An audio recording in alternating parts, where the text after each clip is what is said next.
All right, Lisa, this is what I'm gonna do. So you can see I have my fabric here. Zoom in. I will make these pleats first. Now I'm making these opposite what we did in the other video, because what I'm trying to do now that I'm using this flat wire is try to encase the ends somehow so that they don't poke through and they're held secure. So I thought I would reverse these pleats here. Oh, go in there. All right. And so this is going to tuck under here just a little bit and under here. What I need to do with this metal, you can see I made it 4 inches long and I marked the center of it. But when you put it on the fabric here, obviously you can see there's a problem. This is straight, the fabric is curved. This wire is very malleable. So what I'm going to do is show you how I bend it in this shape. Keeping it flat here, I'm going to bend it down and I'll show you what I do.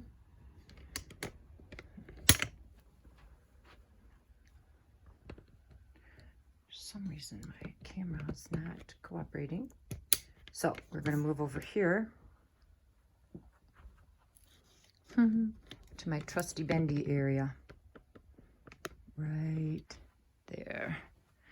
Let me move my light so you can see what I'm doing. I'm going to use this pole right here on my light. And I'm going to take my piece of metal and I'm going to hold it this way and try to bend it so that I don't twist it. I just want to bend, and it bends really nice. See that? Like a boomerang. Now I'll take it back over to my table.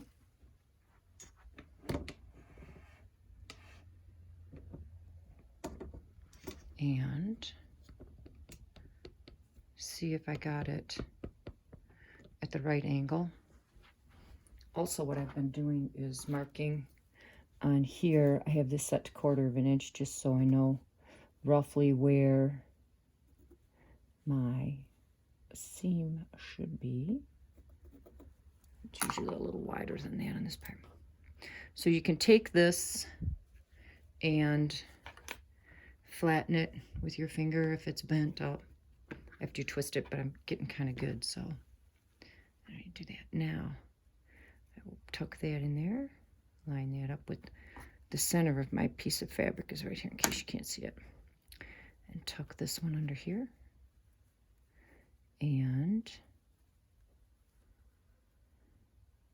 bends okay. Like you can bend it a little bit more if it needs to be, just by holding it down here on the table and then pull it towards you a little bit if it needed to.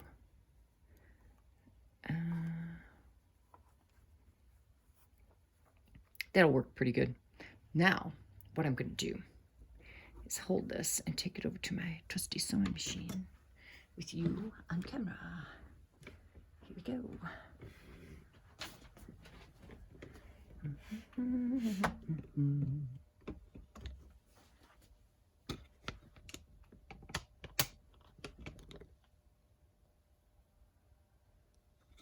Okay.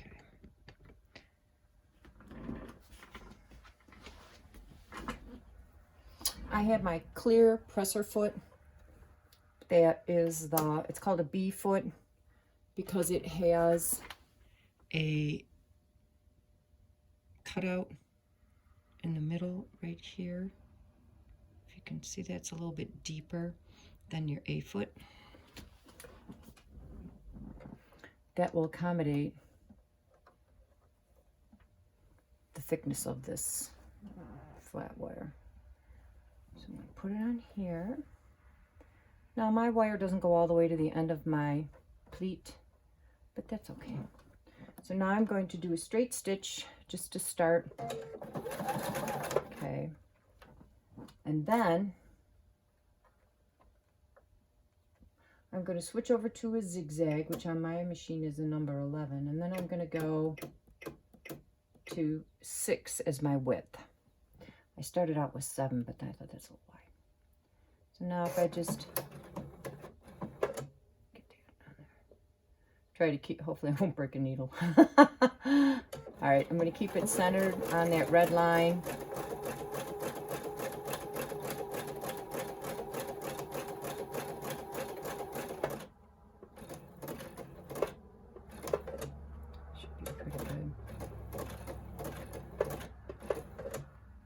Believe me, it's no fun when you hit metal with these sewing machines and the needle breaks. Oh, I've done that before.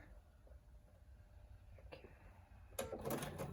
Just make sure you always have your wire centered on your red line right here. And we're almost done. Now we're in straight away. Let's go fast.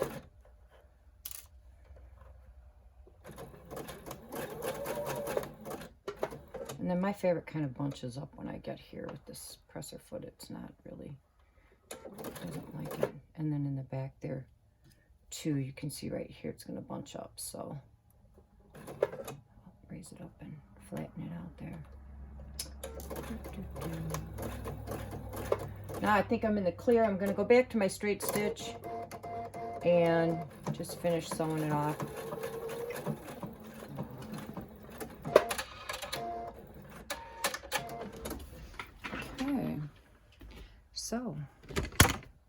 So get it? Oh no, why is this doing this? So anyway, that's what you have when you're done.